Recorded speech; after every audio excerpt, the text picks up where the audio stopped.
Hey, welcome to another adventure in the digital workshop. This is Doc Hallaq again, and I am glad to have you here. We are coming to the end of week 2, so we've been at this for a little while, and I hope by now you're starting to feel pretty comfortable in the Photoshop interface and with some of the tools that we've been using and so forth. Today, what we're going to do is we are going to talk a little bit about some of the things we can do with text, and then we're really going to step things up as we talk about compositing, and we're going to get more artistic. So I know some of you are out there more of a graphic designer type of person, or working with Photoshop in video or things like that. We're going to do some artwork. So I want you to put on your creative hat, have that next to you, and as we talk about compositing, we will really dig in, and we're going to step things up just a little bit. So this will challenge you just a little bit more. But first, I want to remind you that you need to be using your book, Photoshop Classroom in a Book. Be using that because it goes into some of these techniques in different ways than what I talk about, in some cases even deeper than what I talk about. I am not the all-knowing guru of Photoshop. I know a lot about Photoshop, and hopefully I've shared some things with you that are valuable, but there are resources that I'm providing for you that dig even deeper. So especially today, as we start challenging you a little bit more to some of the techniques that we're going to be using, I really want to make sure that you're comfortable with what we're seeing here and what you're learning in that book. So don't be afraid to dive into that book. It's good information. It's pretty easy reading and hopefully pretty comfortable for you right there. I want to also share with you a couple of things. Let me just share my desktop with you so that you can see all sorts of things that we're working with. Let me close that window. We don't need that. Here's some files that we're going to be working with. These should all be in your image files or image folders on Canvas, but we're going to be working with image folder 10 first of all. There's 2 folders in there, the album cover and the Florida Vacation Magazine. We'll be working with those first of all. And then the second one is image folder 9, compositing. There's also 2 folders in there. So be sure that you download all these images and have those ready to go before we dive in here. So I want to talk about some text first of all. And we've played around a little bit with text, and we can really get a lot more creative. So for just a little simple exercise that I'd like you to do is play around with text. Notice in our folder here, I have an album cover. I've got 2 templates in here. I've got a CD case template, and I've got a vinyl record template. And I'd like you to choose one of those. Doesn't matter which one to me. Just choose one of those. Maybe you're more into the old school vinyl stuff and having some fun with that, and you want to use that. But use one of those templates, and I'd like you to come up with a design just using text, or just make your own record cover just using text. And I want to show you some examples here first of all. So let me drag this window right over here. And all I did is a quick search here for Photoshop text effects, and you can see some of the things that people are doing here. You can really do a lot with text in Photoshop, and so I want you to be familiar with some of this, some of the things that people are doing. They're really doing some cool things. Sometimes it's pretty simple, like this little Photoshop gold effect right up there. That's relatively simple. You should be able to crank out something like that pretty easily. And then you get people that are doing a little bit more complex things. This person here has had some fun with the smoke and the word smoke. That's pretty cool. And you know, some things with color. And oh, here's something fun that they're doing here. So you can really get in and do a lot of fun things with text. I'm just going to show you a couple of things that are fairly simple and straightforward as we dive in here first. So first of all, you should find a file called Florida Vacation Mag. It's a Photoshop file. I've already gone ahead and prepared this for you. And this is just a quick little magazine design that I came up with myself. I am not going to purport to be the world's greatest designer. I am that's called a frustrated designer. Years ago, when I was back in high school, I thought I wanted to be a graphic designer, and I still think that that would have been a fun career path for me. But in the end, I chose a different path.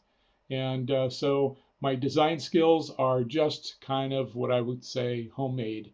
I have fun doing some design, and I'm not an expert. So don't critique me too heavily on my magazine design, but this is a basic, simple design that you might see in for a magazine cover. And we're going to be using some of the things on here with text to um, to play around and see what we can do with text. Now, if you remember back to the beginning of the class, we talked about vector images and raster images. Raster images are pixel-based images, and typically when we're working with photographs and images like that, they are raster-based images, so they can only get so big before they start pixelizing or breaking up and kind of looking blurry. On the other hand, we have vector images, and vector images, we can increase the size quite a bit, actually for infinity, because they are shape-based rather than pixel-based images. And the reason that's important is because as we start working with text now, text is vector-based. So as we've got the text in here, let's go find a layer. I'm just going to take this magazine, this word magazine right here. Just go into my move tool. I'm going to choose transform. Shortcut for that is Command T, or if you're on the PC, it's Control T. So I'm going to take this image here. It's fairly small text. So if you're familiar, if you're used to raster-based or pixel-based images, we would expect that as this increases dramatically, that the text would start breaking up. And I'm going to start just enlarging that quite a bit.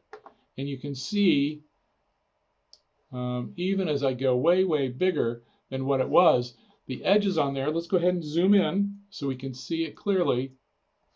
But the edges on that text they're still smooth and clean and looking good. And that is what our vector images will do for us, is that they will kind of get in there and be smooth and simple, and we can do whatever we want with them, make them as big as we want. So I just went up into my history here and backed up to open. I also noticed that that word magazine is out of place. So I'm just going to slide that over, and notice how we've got some guides here that help us along. Okay, those are automatic.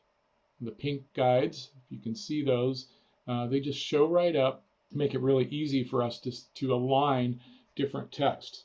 Another tool that we are typically using when we're working with type or text, and it comes in handy for some other things as well, is these rulers. See these rulers on the top and on the left-hand side of my Photoshop interface. The way I get those, I just go up here to View and Rulers. And notice there's a little checkbox on there. I can check them off, and those rulers go away. I'm going to go back to View and hit Rulers. Okay, those are handy, but what really makes these useful is that we can pull in guides. So if I take my cursor over here, notice I'm just using the Move tool, and I'm just going to come over here to the left-hand side, and I'm going to click and hold, and I've got a guide now that I can bring right over here, and that will help me line things up. So I've got these two little circular inserts here. I would want to make sure that those are lined up with each other, and they are indeed lined up right along that left border. And if I want to check that they're the same size, I can bring another guide over to the right-hand side. And look at that, they are indeed the same size. Okay, if I want to take that back, I can just grab it again, click and hold, and drag it over there. And I can bring one from the top as well. When we're dealing with text, or really any added elements that we bring onto another image, we want to give them a little bit of breathing room over here. Those of you that are doing some design work already, you already know this, and this is should be second to nature to some of you. But those that are a little bit new to design or text use may not be as familiar. So I'm just going to bring these little guides in, and notice I'm cropping, well, I'm not really even cropping, I'm just guiding about 10% of my image all the way around the outside. And so what that is allowing me to see is that I don't want to bring my text any further past that little guide line right there. Okay, and that helps me out, gives my design a little bit of breathing room around the outside. Okay, so that comes in really handy with, especially with text, but you can use it for other elements as well. Now, if you want to leave these in place, but maybe you feel like they're kind of getting in your way of your work and you want to bring them back later, you can do that. Just hit Command H, and that hides your guides, and Command H again, and they come right back. Okay, so a few things that we've learned already. We've got some guides that will help us keep our text within boundaries and allow us a little bit of breathing room. And we've also learned that our text is a vector-based image. So that allows us to really do a lot more with our text. So what I'm going to do here, first of all, is I'm going to go into this image. I have a folder called Page Text. I've got that open up. If you've got this image open, it's right up at the top, Page Text, and that's the text that I have all along the side here. And I've got just different text for the imaginary pages in this magazine. So what I want to do is show you some things that we can do with text in a blending option. So I'm going to zoom in here. I'm going to be working with this text right here. It says Page 8, Fun for Kids of All Ages. And I'm going to come down and find my layer of text that says that. I'm going to right click and I get this menu here. Maybe some of you have already run across this. A lot of different things that we can do here. Notice we can warp the text. Okay, that's something that you can play with. If you click on that, then you can choose different types of warp shapes. One that I use frequently is the arc. It's a pretty common one. And you can put a little arc on that, and there you go. And I can adjust the amount of arc, and I can even go negative, which will take the arc more upside down, more like a smiley face. And we can do that. Okay, so that's what we can do with our warp text. There's different shapes. We can use a flag shape, and as we adjust that, it does some fun things like that. And you can play with the horizontal distortion and the vertical distortion a little bit as you mess with that. Okay, I want to let you guys play with that on your own because it's pretty straightforward with what you find.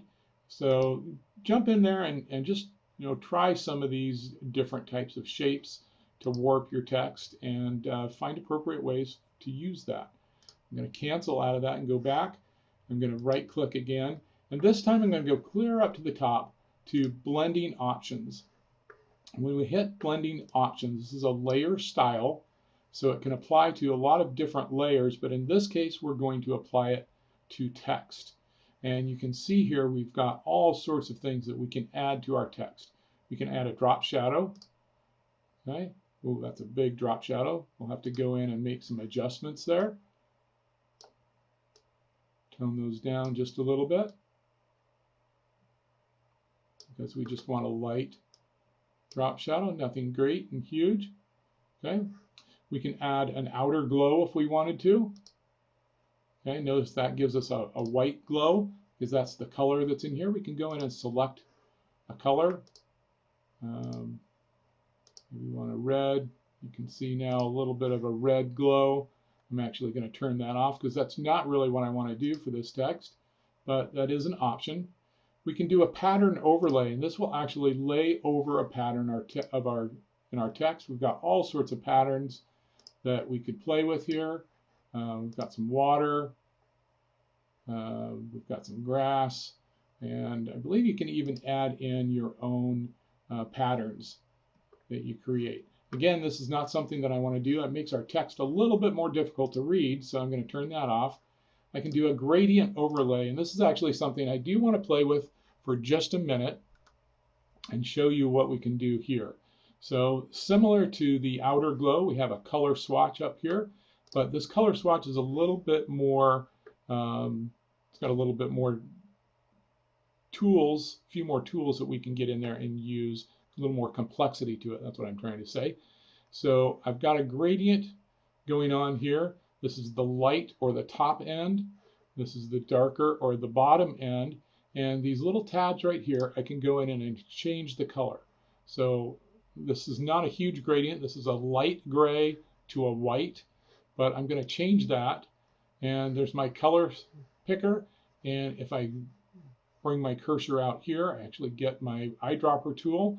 And I'm going to pick a color in the sky here. It's light blue. And hit OK. And now you can see, let me move this window out of the way. Now you can see that we've got a gradient from the top of our text. All this text is in its own single box right here. And so it's affected while the other text down here is not, because that's in a separate box or a separate layer over here. And we can adjust that. So notice right here, this last text where it says of all ages, that's really blending into our sky quite a bit. And so you see this little dot right here. Okay, I can slide that dot over to the left, and it will decrease the amount of gradient throughout that text. I want just a wee little bit, so I'm going to move that as far as I can go over the left. Okay, and then I can go ahead and hit OK. And let's move that window so we can kind of see that text there. So now what we've done, we've added a drop shadow and we've added a gradient overlay that gives that text a little bit more dimension, and hopefully is still legible as we zoom back out and look at our overall image. Okay, but we will take a look at that in just a minute. I want to show you some other options. We can do a color overlay here. And the color overlay will just overlay a solid color, as you see right there. Okay, I've got my red color and it's just laid that over. Again, I can change the color by choosing my color picker and go in and change any color. I can do a satin overlay, which is semi-transparent. We can adjust the opacity on that as well. And just kind of gives it a satiny look. I'm going to actually leave that for right now. Might come in handy. I can do an inner glow, and I don't know if you can see real well on this because it's white first of all, so let's change the color. Let's do a green for kicks and giggles, and you can kind of see not very well really. If we had a bigger text, and which we can do, you'll see an inner glow. It just glows on the inside of the text. An inner shadow comes in. We're not going to use that one for our purposes today either. Now a stroke, this is pretty common. A stroke is the outline of our text. And again, just like all the rest of these, we can go in and we can adjust the size of the stroke. So in this case, we've got a 21 pixel stroke. That's pretty thick, especially when we're working with real small text. But if we bring that down, here's a 3. Now that gives that a real thin outline around our text, and it's a little bit more visible, especially down here where that color was blending with our background. Bevel and emboss is another option that we've got, and we can actually, this one actually gets pretty complex. You're probably not seeing much of a change here. So let me go in and see if it'll let me zoom in right here. And I'm going to slide back over. Now we can see that text a little bit larger. And I'm going to select my bevel and emboss. And you see there the bevel and emboss. It gives it a little bit more texture, a little bit more dimension. I can increase the depth on that. I can increase the size. And I can even soften it a bit, which is a little bit more of a subtle adjustment. I can also change a whole bunch of other things, including the angle of the bevel and emboss.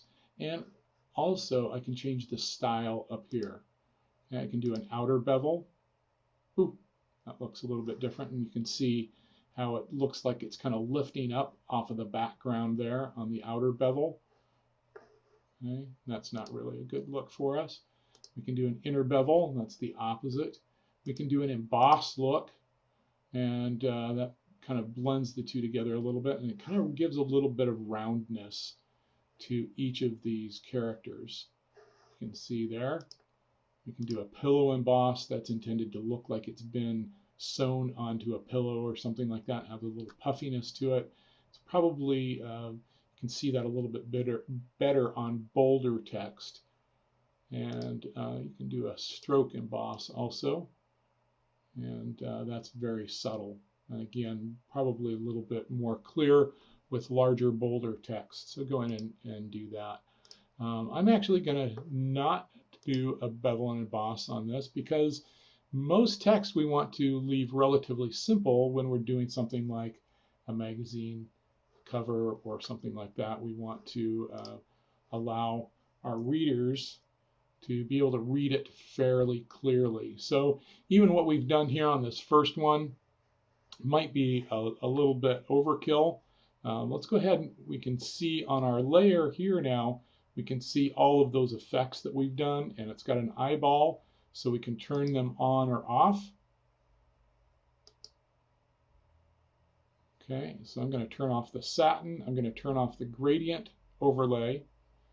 And I'll leave the stroke and I'll leave the drop shadow. What I can do now is I can right click on this and I can click copy layer style. And if I want to add that same style to the other similar text, I can just paste layer style right there. Look and see how easy that is. I don't have to worry about going in and identifying the settings. I can just paste that layer style right in there. So that's some things that we can do with text. We can go in there and have some fun. Now what I want to do is I want to show you some even more fun things that we can do with the title here. So I'm going to come back down to the bottom of my layers list. I'm going to find Florida Vacation. That's the title of our magazine. It's a completely made up magazine. And you'll notice that I've got a layer here that's invisible. It's called Sunset.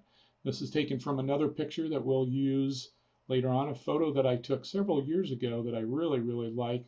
Ironically, it was actually taken on the Pacific Ocean, and in this case, we're dealing with Florida, but I think we can get by with it this time. So what I'm going to do is I'm going to take this layer and I'm going to move it up above my Florida Vacation. Okay, right now it's invisible and it'll probably stay that way for a little bit. That's what our image looks like, or the part of our image that I have copied from the original image. Right now, let's just let that sit there. And then what I'm going to do with the Florida Vacation text is first thing I want to do is I want to make sure it's the right size that I want, which I have done. And I want to make sure it's in the right position. This one actually looks like it could scoot over to the right just a little bit to center. I'll do that, and I'll move my magazine text also so I can align it. Okay, if I want to take my move tool, I'll get those little pink guides that show up again. That doesn't look quite right. I'll move it just like that. Now, for what we're going to do with our text now, we've got to do what's called rasterizing the text. So I'm going to rasterize the text. We're changing it from a vector image where we can enlarge it to whatever size we want to a raster image that now becomes like a pixelized layer, just like a photograph in the photo images. So what I can do to do that is I can come up here to Layer, and about halfway down you see Rasterize and Rasterize Type.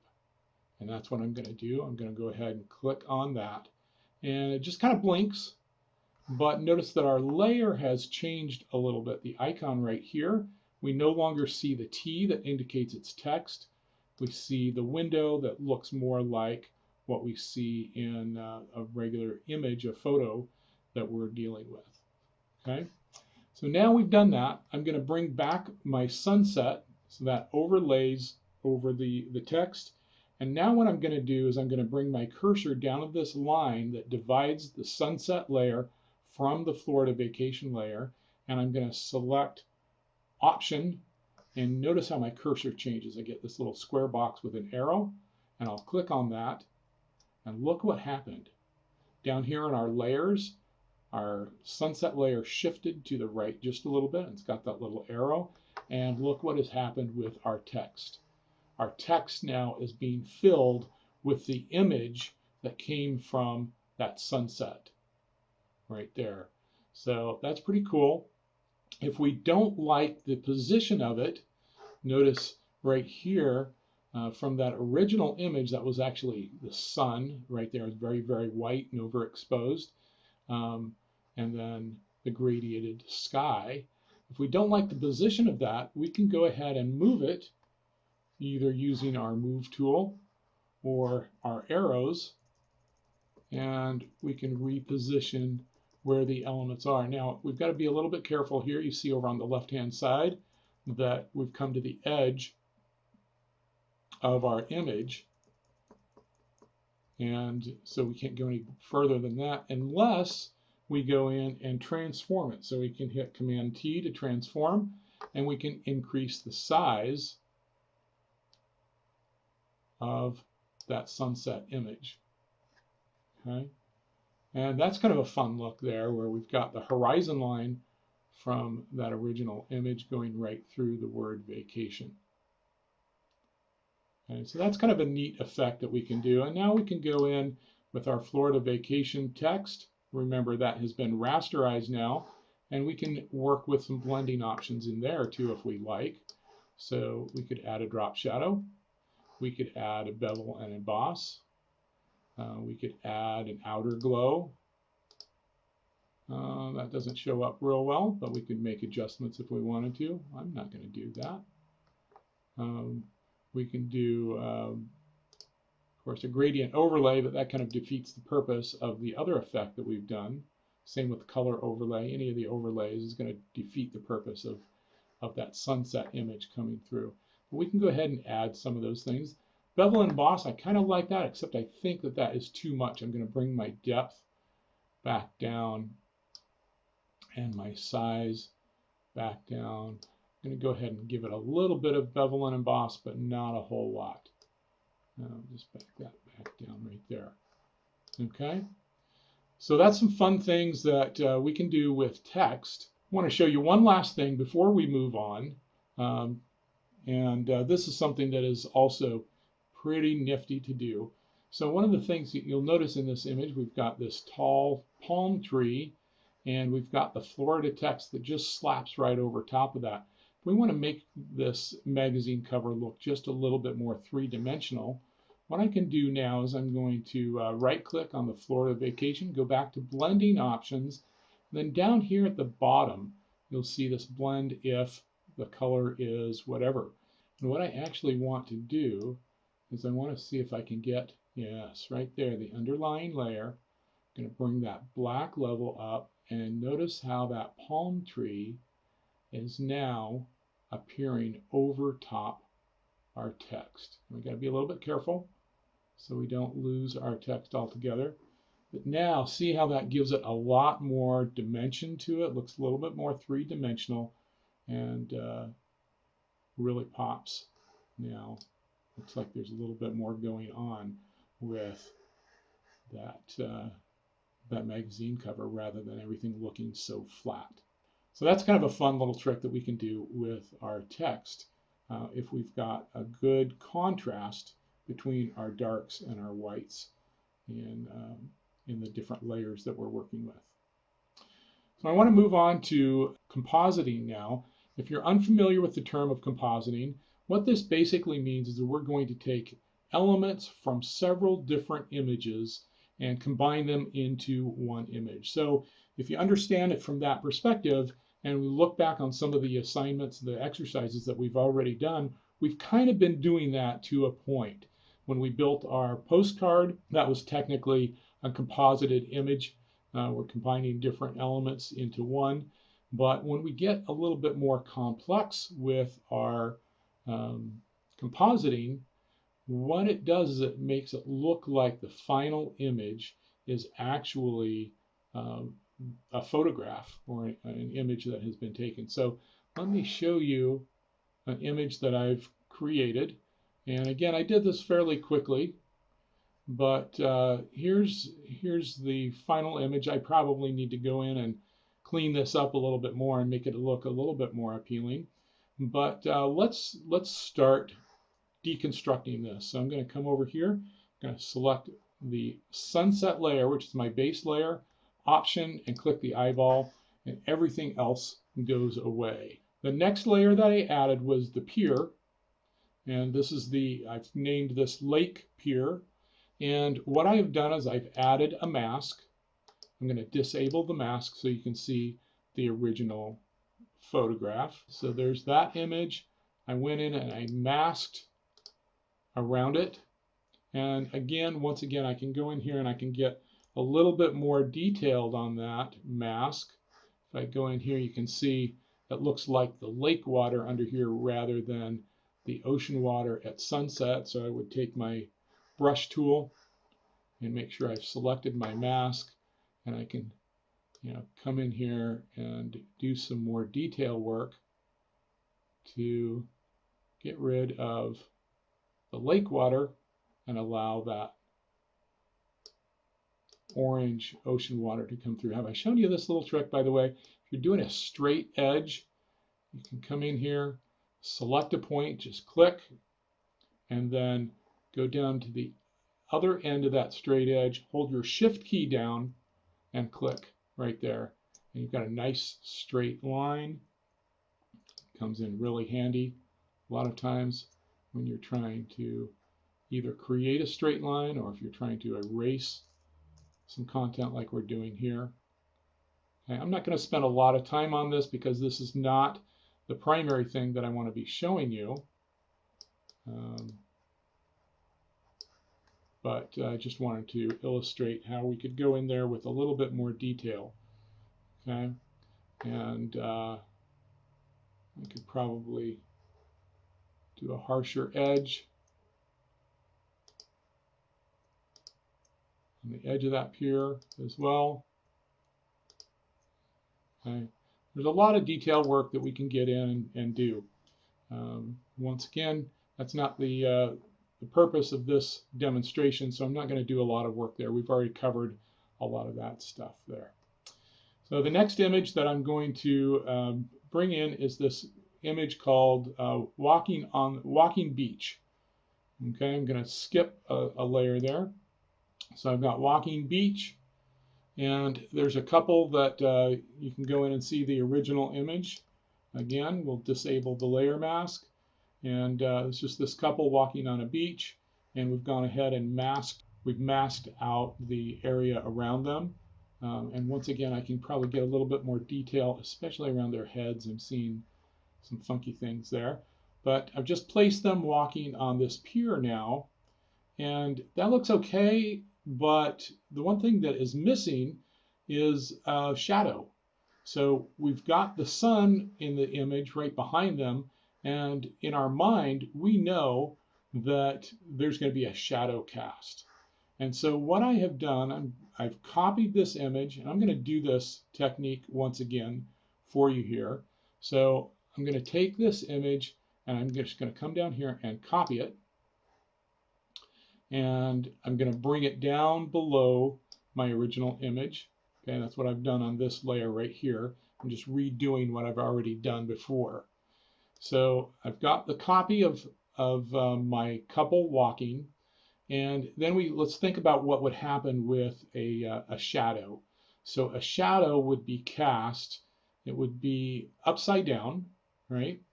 And so we're going to go under Edit and Transform, and I'm going to flip vertical. Okay, and there we go. We can see our couple right here. They're vertically flipped. And let's go ahead and pull that down because that is going to become our shadow. So right now, let's zoom in. because a real shadow would be connected at their feet. And we want to make sure that that is aligned well at their feet. And I got lucky, and there we go. Okay, so we'll back out so we can see the whole image. And right now it doesn't look like much of a shadow. It really looks like a reflection because we can see the whole thing. So we're going to, on that layer, we're going to go under adjustments. I'm going to adjust my exposure a bit, and I'm going to bring that exposure down. So it's not completely dark, but pretty dark. Okay, and I'll hit OK. And then the next thing I'm going to do is on that same layer is I'm going to adjust the opacity right here.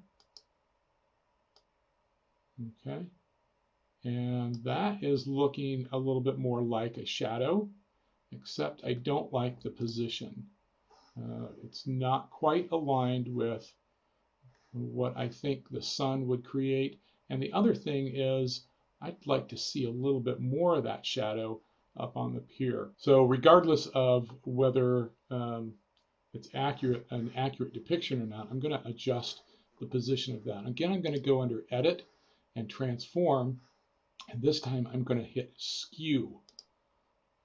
Okay, and it's going to tell me that my filters are going to disappear a little bit as I'm working with this, and that's okay.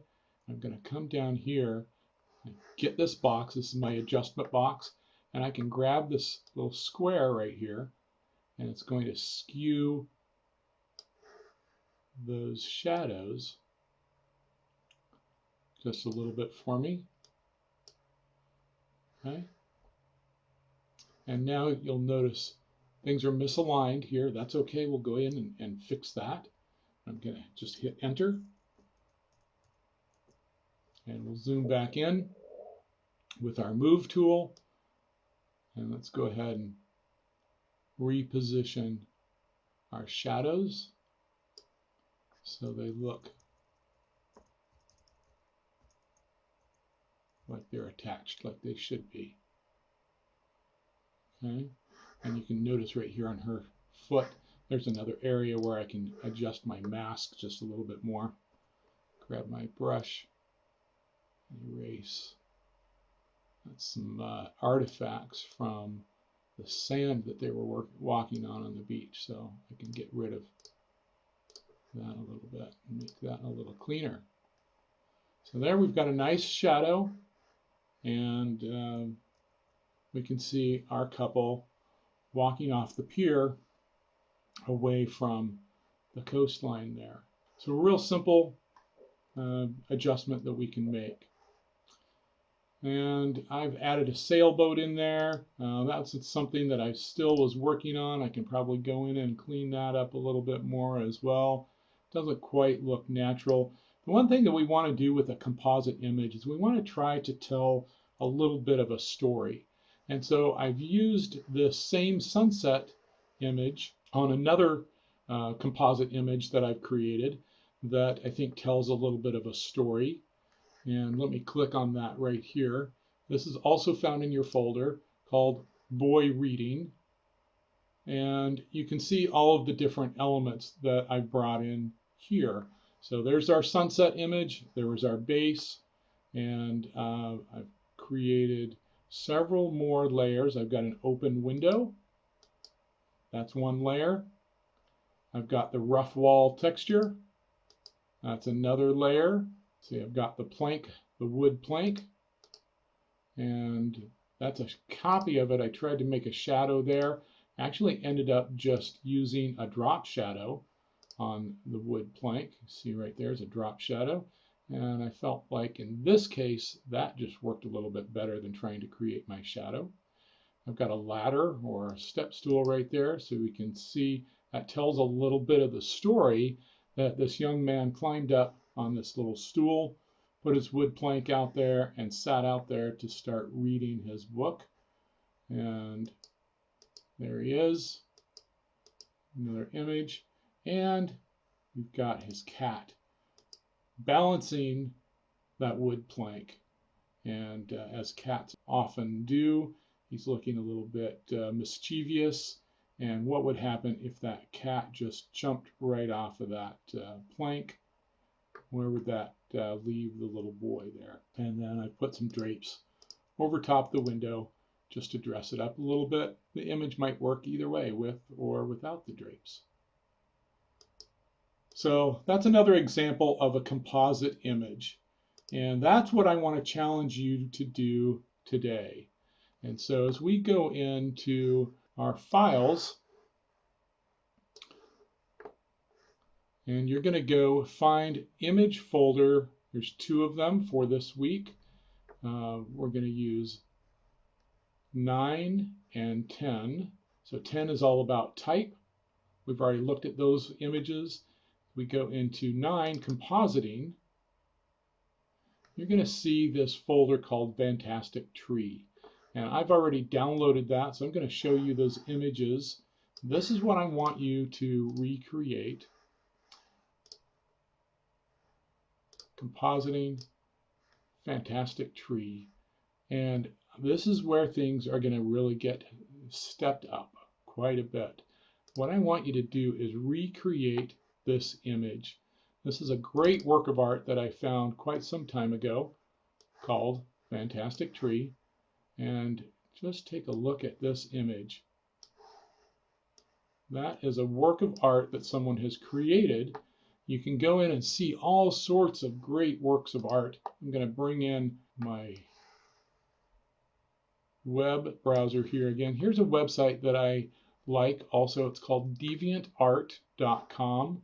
And at deviantart.com, they have all sorts of things that have been done with whether it be Photoshop or other creative tools. You can see there's digital art, fan art, photography, fantasy, resources, cosplay, all sorts of fun things in here. I like the digital art. There's also all sorts of great things that people have created. You can see some examples here. Some are a little bit more cartoony. Some are a little bit more realistic looking. Some fantasy types of things in here, but just some amazing artwork. Go in here and explore this website. There's some other websites on online as well. Here's one that this is not a website. This is a web search where I just put in a creative Photoshop composite, and you can see several of them. Look, that's kind of a fun image right there with that girl flying. Is that a frisbee, or I'm not sure what she's going after there, but kind of fun to do there. So there's all sorts of things that you can do with Photoshop compositing. So what I'd like you to do is try to recreate this image right here. And to help you out, I've actually provided all of the elements for you so that you can go in and recreate this. So you'll notice there's 2 images here called Fantastic Tree Elements 1 and Fantastic Tree Elements 2. These images, if you open these up, will actually show you the actual images that were used in creating this artwork. I have not been able to find all of these, but I have found some of them, and I have found substitutions for each of them for you.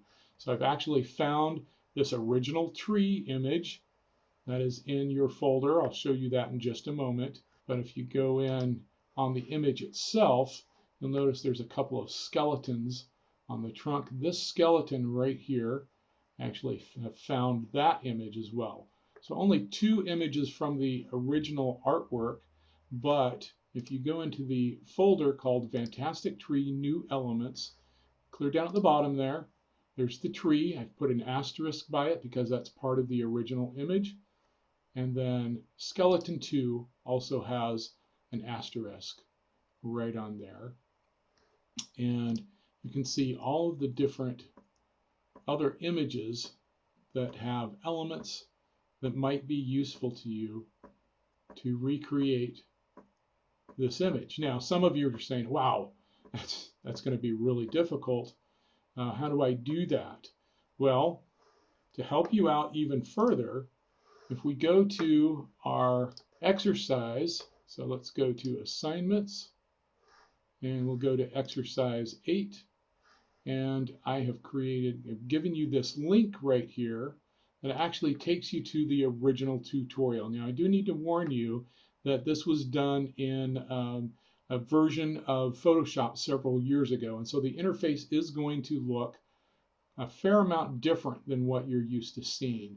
But here is the web page, and if you want to pay $6.99, you can actually get a Photoshop image of this file, this work of art.